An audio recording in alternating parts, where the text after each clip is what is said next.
Wishing all my listeners a beautiful and meaningful 2024. I'm honored to start season 4 with the inspiring journey of Srishti Bakshi, a former marketer whose dedication to women's rights has propelled her into the role of a dynamic and accomplished embark leader and has a track record of successfully designing and implementing projects that create systemic change. Srishti has an incredible story. After spending more than a decade in the corporate world, her passion for gender equity led her to embark on a remarkable journey where she walked 3,800 kilometers over 230 days from the very south to the north of India to put a spotlight on social norms that limit a girl's potential in her country. This incredible journey has been captured in an 11-time awarded documentary, Womb, Women of My Billion. Over the years, Srishti has collaborated with the UN, governments, and corporates across geographies in data-led impact innovations and complex campaign building. In recognition of her outstanding contributions, Srishti has received several awards, including the UN SDG Changemaker Award in 2022 and the British Commonwealth Points of Light Award from Her Majesty the Queen in 2019. I had the privilege of an early preview of Womb, and I'm looking forward to delving deeper into Srishti's awe-inspiring journey. Her story is sure to resonate with all of you. Hi, Srishti. A very warm welcome to you. You make India proud. I really hope you're able to accomplish all that you have set out to do, contributing to making the world a brighter and more equitable place. Thank you so much for this wonderful introduction. I'm so happy to be here.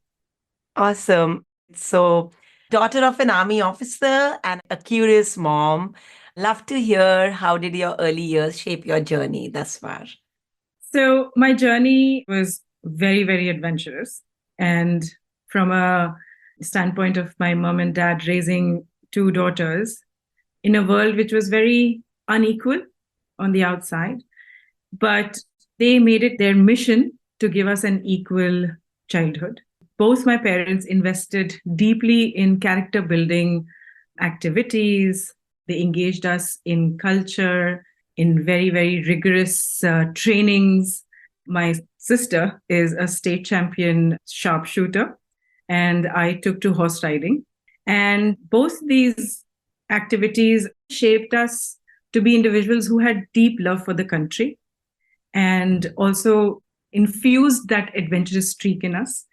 They also made us fiercely independent. So after school, for college, we moved to Mumbai, but we're deeply, deeply connected to home and still are. And what drives your mission for gender equality and women's safety? Like, share with us what triggered this mission.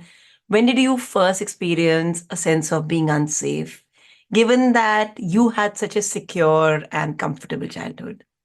So, living in cantonments and growing up across India, I always thought that I knew my country really well. But when I moved out of home to Mumbai for college, it slowly started unveiling the unequal status of women. So there was an incident when I was returning back from college one day, and I encountered this person who actually invaded my personal space. And that was a trigger.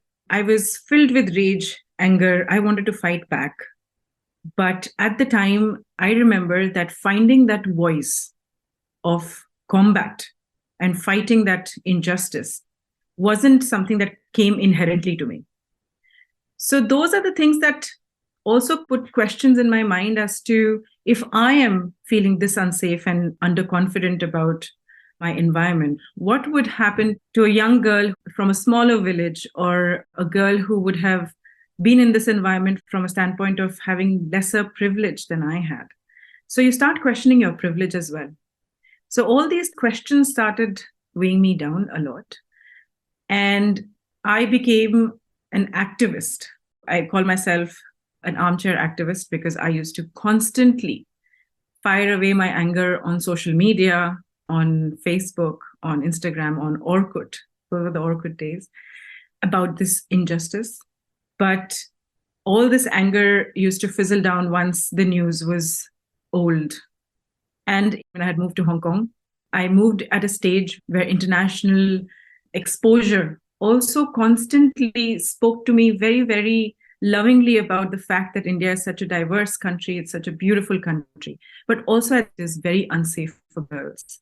And I began finding answers to what am I going to do about it. So, what did you do about it, Srishti? Share with us, how did you navigate that path? What was the turning point? In 2016, I was at the time in Hong Kong. I was managing a brand which was opening up its offices across Asia Pacific. And this kind of opportunity actually gave me very close interaction with an international audience. At the time, I think I was receiving a lot of different kind of conversations regarding my country. So a lot of people found India very fascinating. They wanted to know more. They felt the country is diverse, it's progressing. But time and again, in the middle of the conversation somewhere, they would also speak about the fact that India is so unsafe for women. Jyoti Singh's case at the time was taking center stage in the international media. And this conversation always left me debating with the world that yes, we are a country where women do feel unsafe, but it's not only about that. But Emma, constantly this debate resurfacing in these conversations started making me question as to why is it like this. And that is the point in time when, from an armchair activist, I started asking myself these questions. Are we losing hope? Are we losing the debate about the fact that, we have to achieve an equal world at some point in time? Is it far? Is it really far? Or are we any near that? And then the last question, which really put me into deep thinking, was what am I going to do about this? So in 2016-17, I came across a news article. It was about gang rape on Highway 91. This was just 40 minutes away from where my parents live. And a 13-year-old girl and her mother were gang raped on a highway in front of the father. I don't know whether it was about the way the article was written or what mindset I was in, but I just could not sit with the news. It moved me to a degree where I felt very uncomfortable. I started feeling sick in my stomach. And I came back home that day very, very upset, but also very determined to really now dive deeper into this question of what am I going to do about it? I expressed this to my husband and said that I want to do something. And he was the first person to actually propel me on this journey and say that if there is a time that you have to do something which is disruptive and different, it is now. And I embarked on this quest to find hope. I'm getting goosebumps at one end and admiration for you at the other end, because we all listen to, these various newses. We all feel miserable and upset. We also feel helpless. But I think we stop at that. So, how did you narrow down on walking, and what were the other thoughts which came to your mind when you decided to do something about it? And I remember that with Harry, I was discussing about various things that I wanted to do. And every time there was a little whiteboard that we got and hung just above our television set in a very small house in Hong Kong that we lived in. And every day I would write down ideas on what I can do and what I should be doing. It was a very iterative process in the way of, collaborating on something that would bring that conversation of hope into the picture. And I was at the time also working extensively in my marketing job in Hong Kong. So I used to hear about different people taking a lot of interest in exploration. So I still remember that a year back in 2015 or so, there was a group of young people who wanted to walk from the south of island of New Zealand to the north to explore biodiversity of the island. And at the time, I had thought about the fact that, oh my God, this is such a beautiful journey that one could undertake on foot, where you're taking the time and the patience to actually be one with nature and be on the ground rather than sitting and researching in an air-conditioned cubicle.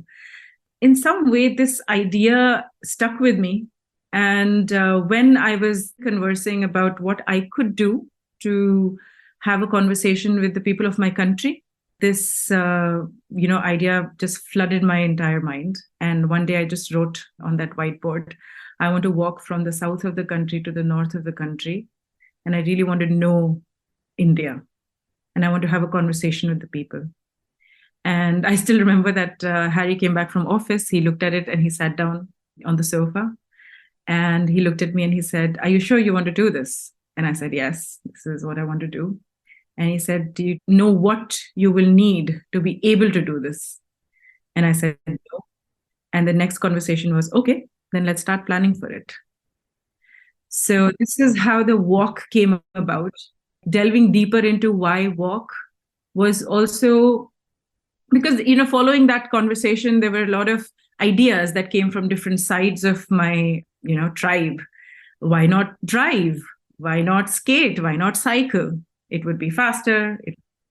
But that whole concept of being able to be one with the country on foot and also be able to take the time and patience to receive that conversation from people.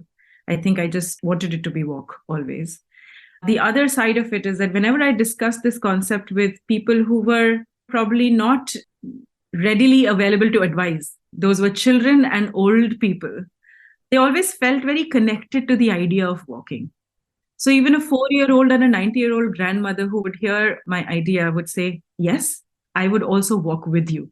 So it just kind of solidified that whole concept of, okay, if I do this, then a lot of people are going to join me in my journey. So that is the reason why walk was the mode of my journey. Almost like you build a community from get-go, right? From across age groups and of course across geographies. Exactly. There's so many questions which come to my mind. And, somewhere I heard the planning started. And this doesn't look like any joke, the project which you took on, right? And I'm calling it project myself. So talk to us, how did the project play out? If I look back and kind of try to remember that time, I think the world really conspired for it to actually happen. The first support that I had in my journey was my father. He had retired at the time from the army. And this project he took on upon himself as a mission himself. So, he and I would basically sit and plan this to a degree that we could, because it was so unknown as a concept from a planning perspective that we needed to be agile all the time, constantly. But from having information on how to prepare physically for it, how to train for it, how to plan for it from an execution standpoint, everything was something that my dad and I built together. So he put me on a path to train for a whole year before I even started my first step. So that physical training was an essential component, and it took me a whole year to plan this whole journey out. And talk to us about what that physical training meant. This was a journey which demanded even more than scaling Mount Everest, I was told at some point in time. Because you could prepare physically, but it was very difficult to anticipate how would your mental state be while on the road. So I enrolled myself in Hong Kong in a place where they constantly train women for endurance activities and sports. And I remember the first day when I told them about my journey, they had a team huddle and wanted to discuss as to what my plan should be, because I was not an athlete. I was just an ordinary girl who played some sports till then. So there was a lot of weight training involved. And then there was a lot of endurance building. So that is what the facility and the trainers focused on. But constantly, they also pushed my boundaries because they knew that on the road, the conditions would be different. And so they had to also prepare me for the unknown. And alongside, there was a huge planning with my father on how to be execution perfect. Because as a normal athlete or an endurance individual, you can walk for 7 days straight, long distance. But what happens is that if you don't have the right kind of training or the mental capacity to do this, your body could jam. And then, sticking on schedule was really important. And India is not a country where you can just pack a bag and then leave from one end of the country to another. So we wrote hundreds of letters to all the district collectors who would come, the districts which would come on the way, to be able to have permission to walk through those districts. So it started with that, to then gaining their support and navigating the government structures in a way where we would be well received. So this was, in a gist, a whole planning of a year for you.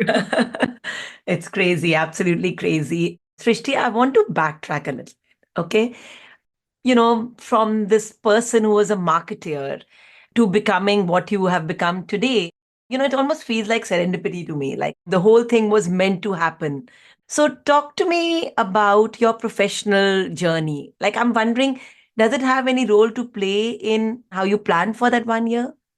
Absolutely. A huge role to where I ended up and what I ended up doing. So my first job was at India Today, fresh from college. It was a sales job. It was a hard job. I was in ad sales. And the first project that I was handed over was called India Today Women. It was a new magazine. It was covering the women of the country who were breaking the glass ceiling. And I had to position and market that publication to advertisers. But in the course of doing that, I had the privilege of knowing these very, very successful women in my country who were constantly battling that status of equality in their own corporate structures, in their own endeavors, and being inspired all the time. In that conversation, when I used to be pitching to my advertisers, the magazine, I used to talk about the fact that this is something which will play a huge role in the years to come, because this is going to inspire young girls. So my conversation regarding equality and the status of women in my country started very early on. And this was back in 2008. So, from one project to another, from one job to another, it kind of took stage time and again. And you're right about serendipity, because somewhere somebody was planning for me to be on this journey and have this knowledge and determination with me that what I'm about to do or embark on, I would have the confidence to also speak on it and be able to express my own journey and my own struggles. So at some point, I was with Red Bull, a brand which is very, very well known for breaking the barriers on athletics, on sports, on culture, on exploring the unknown. Red Bull is a world where I definitely unlearned some of the marketing concepts that I learned in my business school. So if I were to, speak about this journey of walking from the south of the country to the north of the country in a Red Bull world, it would be cheered on. And everybody did cheer me on. All these different jobs that I took, individuals and people who supported me, my superiors, my colleagues, even on my journey, they all came together. Somehow when they met me when I was on the walk, they felt that this is so natural, this is so me. Though it was completely not designed in its any form when I was with them in those stints. So yeah, thank you for reminding me and bringing this to surface, that a lot of this actually happened to be starting way, way early than I do think about my journey. It's interesting that you say that, while they all supported you and they all knew you'll do this, but I also heard you say that, but they didn't know that Srishti, right? So I'm just wondering, do you believe Srishti today and Srishti in college are the same people? In many ways, no. And in some ways, yes. So share with us the two different Srishtis. A lot of people think that wisdom comes with age. I think that there is also wisdom in children, and this wisdom is something that you keep collecting and garnering over your life. I did have very, very impressive role models. My great grandmother, she never went to school, but by the end of her life, she died at the age of 94. She could read and write. Wow. I remember she was really old lady, frail, and she would try to read the things that would be written on our t-shirts, So her curiosity was just so inspiring all the time. It kind of gave us that reminder that being curious is living. Mm. So I was curious always, but like any young person trying to explore different areas, I traveled extensively. I also splurged extensively. I did not think about the climate as much as I think today. So the new me is much more conscious of the world that I want to be in than the world that I am living in. So I think in a journey like mine, it definitely changes you from the inside. It gives you that ability to have deeper thought on a certain aspect of your life. So I think I take many more intentional pauses today than I did back in the day. Mm. Srishti, I really hear the word intentional at every step, like preparation, intention, purpose, right? So even your entire, journey of learning also has seen so many different milestones, from a film graduate to a marketing person and to an activist, and now this incredible walk. So how did you think through this entire journey? We were intentional in planning it, but what I also wanted to do in this plan was use my skill set that I had gained over this whole time period to put it to practice and test it out in terms of where am I strongest at. So we had a whole art team alongside us, two very prolific artists, Purnima, Sukumar, and Khana. They joined me in my journey. And how this took shape was where we walked across the country and painted 30 walls in 30 different cities.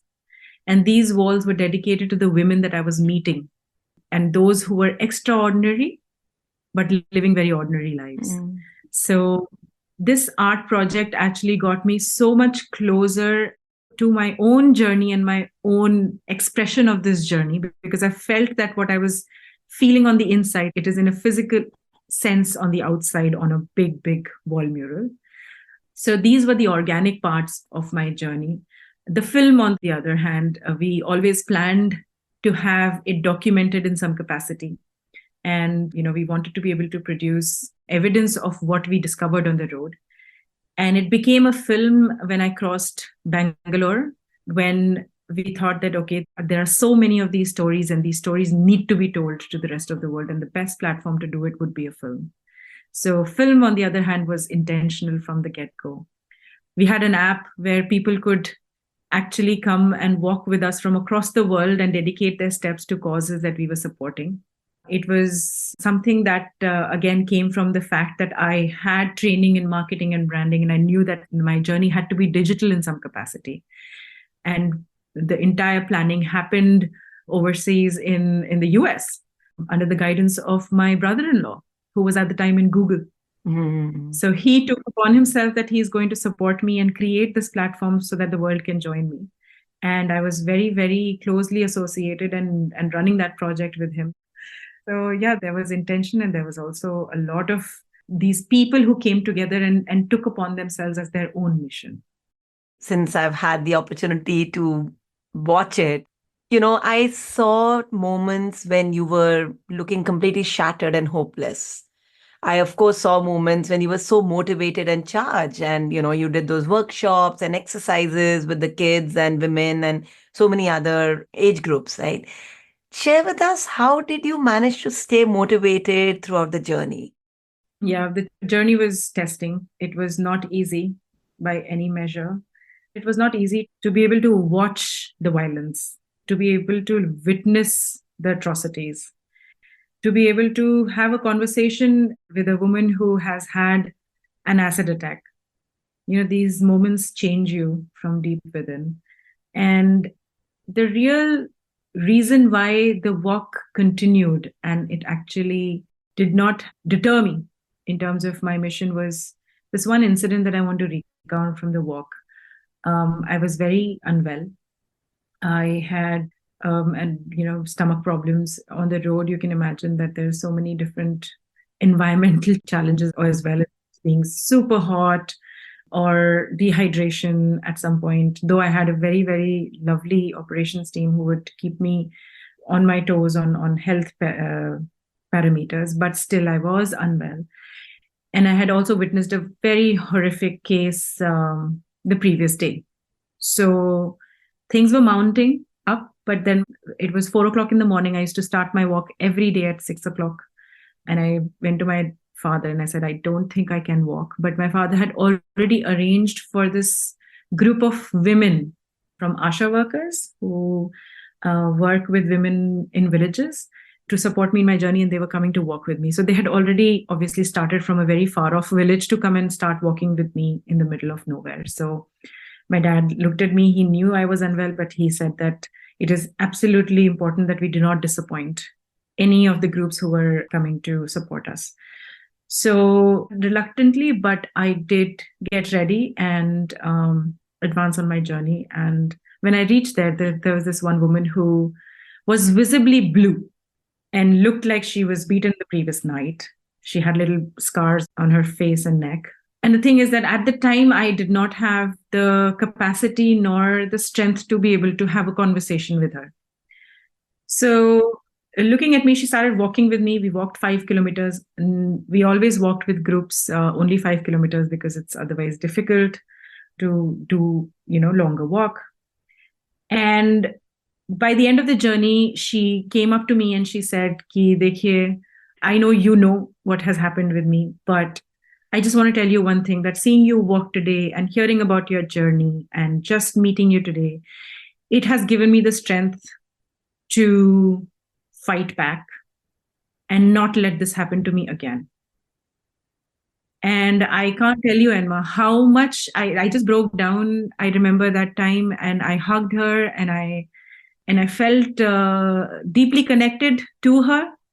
I did not ask her what happened to her the previous day, but I was so glad that she felt that strength from me, despite the fact that I did not have it within me at the time to be able to give it to her. It just like kind of transferred in some capacity. Almost like she motivated you to continue. Yeah, exactly. And that is the day I decided that, actually the strength that I'm gaining is not my own. It is from the women I'm meeting.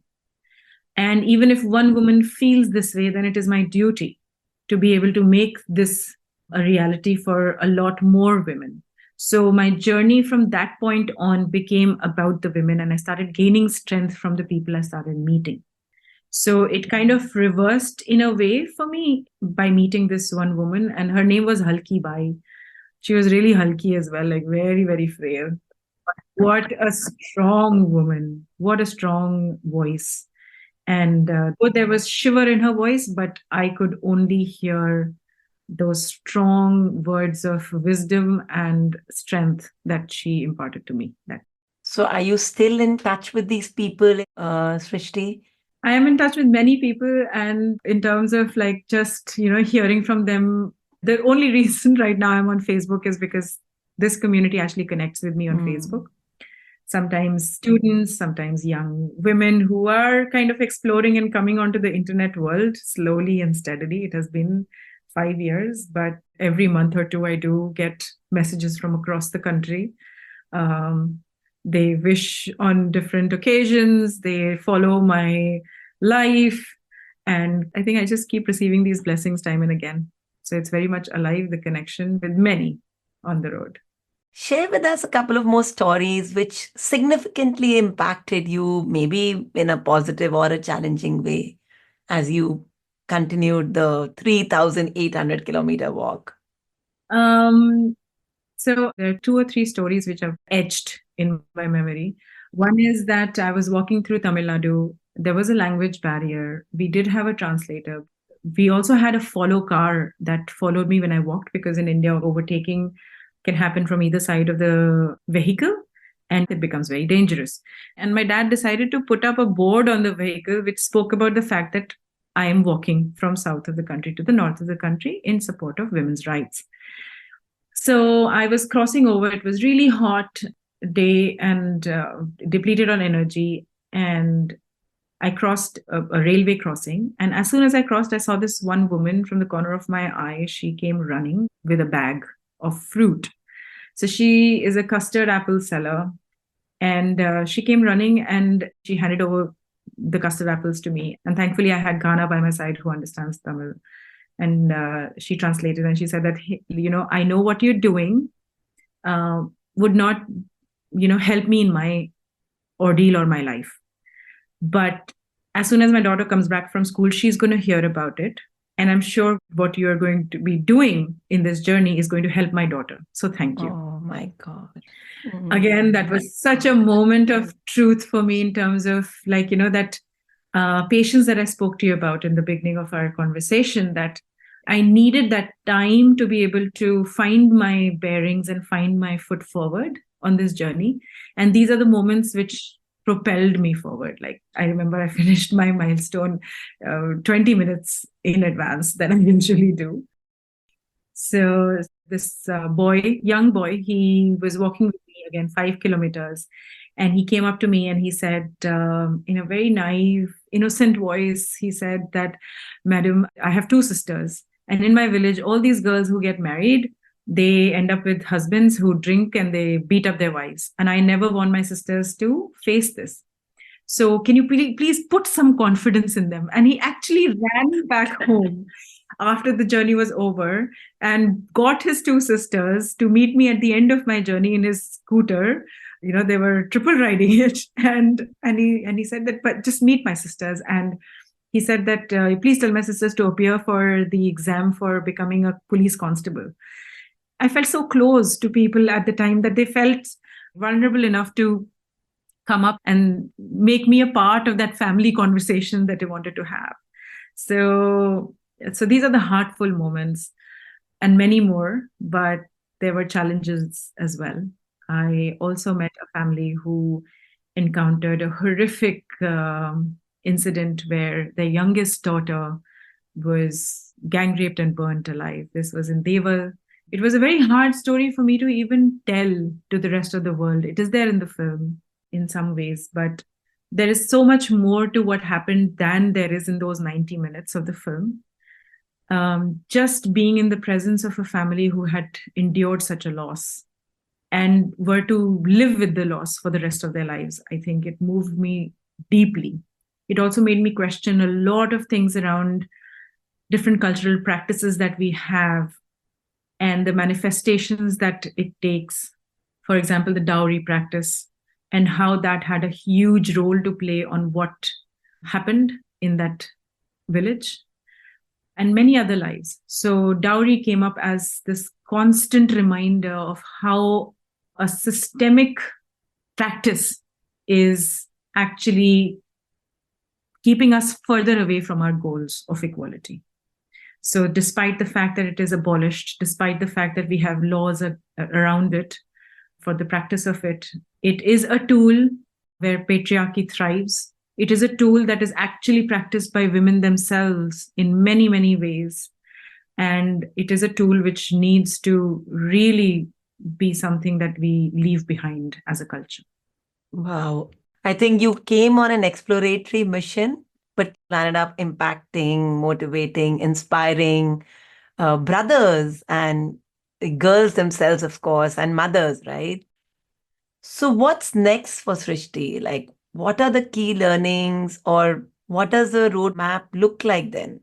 For me personally, this journey has never ended, even despite the fact that I did reach my summit. I did have a huge closing ceremony for a walk that I took. I think my internal walk is still on. My internal compass is still in the direction of trying to find ways to become part of larger movements. So I constantly engage myself with different efforts across the world. And obviously, the platforms that came after the walk was over. I was selected for a fellowship with the Swedish Institute. It put me in touch with this network of change makers from across the world. So there's one girl who works in Bangladesh towards breaking taboos around periods. There's one in Nepal who works around accountability towards, the impact work. There's another girl who works around child rights and girls' rights in Nepal. To today, after UNSDG, I got connected with Paola from Ecuador, who works around child sexual abuse and women abuse, gender abuse in Ecuador. And I'm deeply connected to these missions. And, my constant way of working is collaboration. Recent screening for WOM, Women of My Billion in Mumbai, got me in touch with audiences who want to champion this journey forward with the workshops that I was doing on the ground. So people keep coming to, cheer me on this walk. And I think I should be able to keep walking on this path for significant years of my life. So the trigger was what happened in India, but clearly it seems like a world challenge that you've taken on, Srishti. Yeah, for a recognition of a very crucial goal. This is completely housed in SDG 5 Sustainable Development Goals that the world is chasing till 2030. Gender equality is definitely a big part of all the other goals as well, be it climate, be it partnerships, be it industrial, sustainable practices. I think women play a crucial role in how we are shaping the world.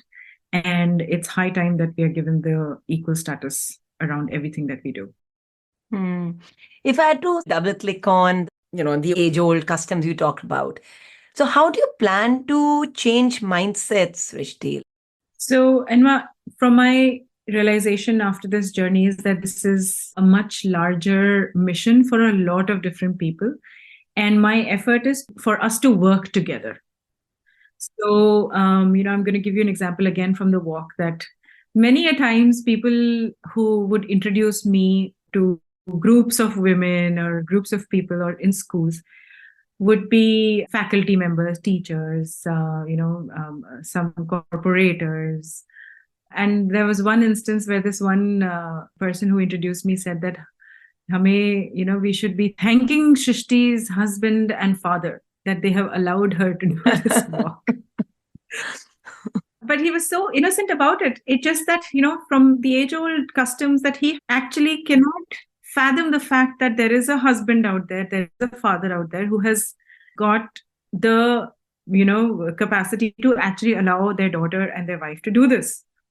And it would always be such a, shining moment for me when I would actually always announce that I am married, because all the women in the crowd would at least dedicate 10 minutes in asking the question on how did I convince my husband and my father to allow me to do this. So to your question, how this mindset change happens is through conversation. Because through this conversation is when we open up the possibilities in the minds of these women and men.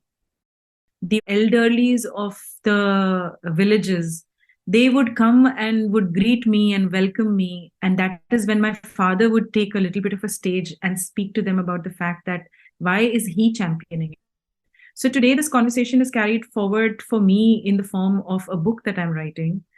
Hopefully I should be completing it in a year's time frame, to have a conversation just with fathers of the country on how the support for a daughter and how a support for a wife is actually different. Because a lot of people who actually watched the film and made me realize that men, when they're in the room and they witness the film, many have cried also and spoke about the fact that we did not know how deeply unequal it is, how deeply unjust it is.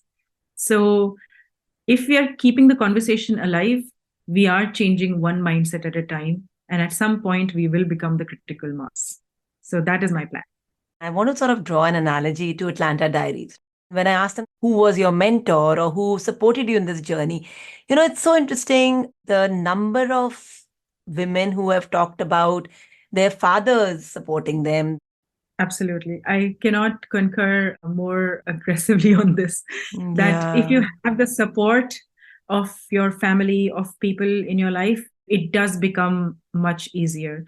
But I would like to highlight the fact, and because a lot of conversation comes my way where they talk about the fact that, hey, why aren't you doing these workshops and these conversations with the men? Even in my recent screening of the film, this came up.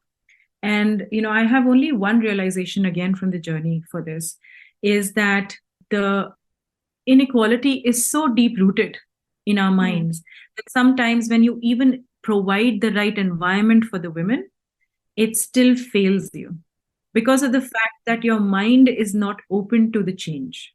And there are people who are having these conversations with the men of the world because men do hold half the sky and they can play a major role.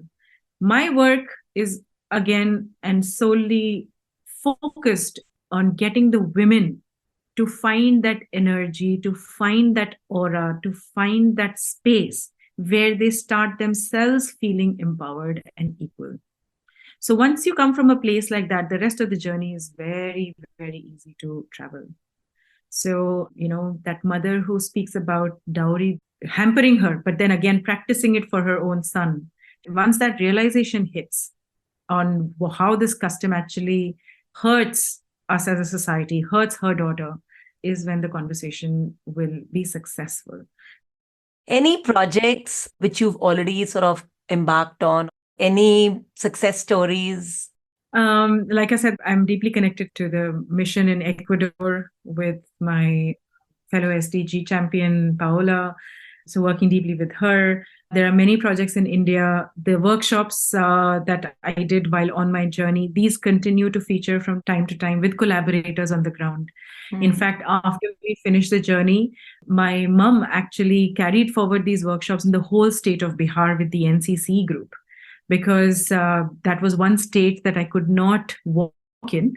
Though my first workshop and my very first effort to understand, how to conduct these workshops happened in Bihar, Masti Chak.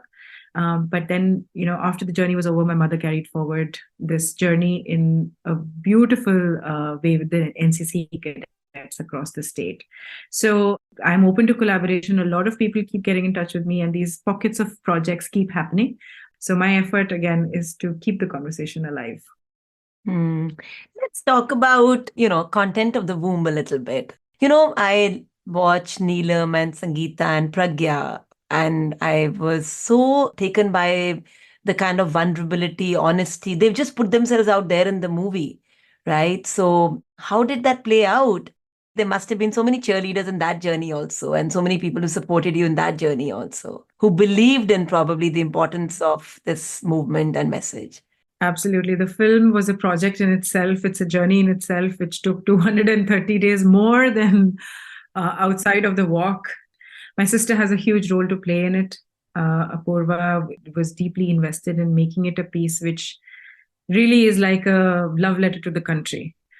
So Sangeeta, Pragya, and Neha, all three of them actually they are representational figures from a standpoint of yes, they have their own story, but why are only they the most prominent voices in the film is because they speak on behalf of many women that I met on the road. Unknowingly, they encountered and endured violence in a way where different women post marriage, before marriage, in childhood, the kind of different places where we encounter this inequality, they represent that emotion and that feeling. There were 300 women who we interviewed, in fact, for the film. And then it was a very, very difficult selection for me. I, in fact, did not do the selection. It was my director and Apurva who sat together and felt that these are the three voices who speak on behalf of many women. From your question about, how did women actually come and open up? So this journey in itself, I think, played a huge role in having the women take to it in a way where they made it their own mission. So Pragya, who has endured an acid attack, she connected with me before I started the work, and she is still a very dear friend. Went on to win the President's Medal of Honor because she works in the field of rehabilitating other acid attack survivors. So they felt deeply connected to the mission because they wanted to see this as a successful mission. They felt that this is a conversation which is important to have, and they wanted to be part of this conversation. In fact, the very people who would be having this conversation. We also have a plan of actually releasing rest of the content who might not be in the 90 minutes frame And then the world can get inspired from their individual journeys and ways that they have dealt with the issue. Mm. There's so many emotions you go through when you watch the movie. It's very interesting and strange, Srishti, that when I turned the movie on, I was actually really wondering what kind of emotions will I go through. And when I reflect on it, it's not like I was only sad. It was horrible to see what Pragya went through. But at some level, I think I ended the movie still with a high. Maybe there was that hope that there's a reason behind the film and more can happen. I don't know. Does that make sense? Absolutely. Uh, Again, it was, like I said, that I embarked on a mission to find hope. Hmm. And was there hope at all? And I did find that hope. And I wanted to pass on that hope to the viewer. So I'm so glad that you share this with me because, in a way, I think then we are successful. Because the fact is that it is not all hopeless. And it is a fact that for 20 different horrific incidences that I encountered, there were hundreds where it was very warm, it was very heartful, it was very hopeful. I met fathers who would cycle in the opposite direction to their farms, like 20, 30 kilometers, just to drop their daughters to schools. I met parents who want their daughters to study and thrive and, become known in the world for the creativity, for the power that they hold. So, if there are perpetrators of abuse, there are also people who actually are standing against it. So, this is the hope that I found, and I wanted to tell the people that we are greater in number. People who want women to thrive and have an equal status, we are greater in number. The only thing missing is that we are not united. So, my effort again is through conversations to unite our voices, to be more powerful, and really fight back this violent minority. I think it's almost like, I don't know, maybe the ones who got it fine are taking it for granted, and therefore the minority just gets, blown out of proportion. Does that make sense? It does. It absolutely does.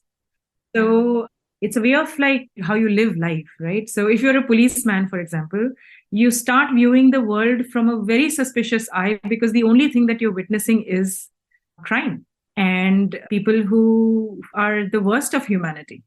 So police as a profession is a very hard profession to live and endure with. So it's that view that I have that if you constantly only hear about what is wrong with the world, you start forgetting what is right. Yeah.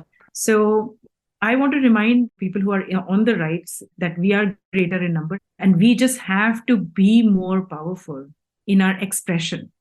So I would like that the fathers have a conversation among themselves in some capacity, in some ways. Bosses have a discussion around diversity and gender equality, very meaningful conversations around the fact that how having a woman in the room is actually not essential but good for business. Mm. I mean, that's the type of conversation that I want the world to start having.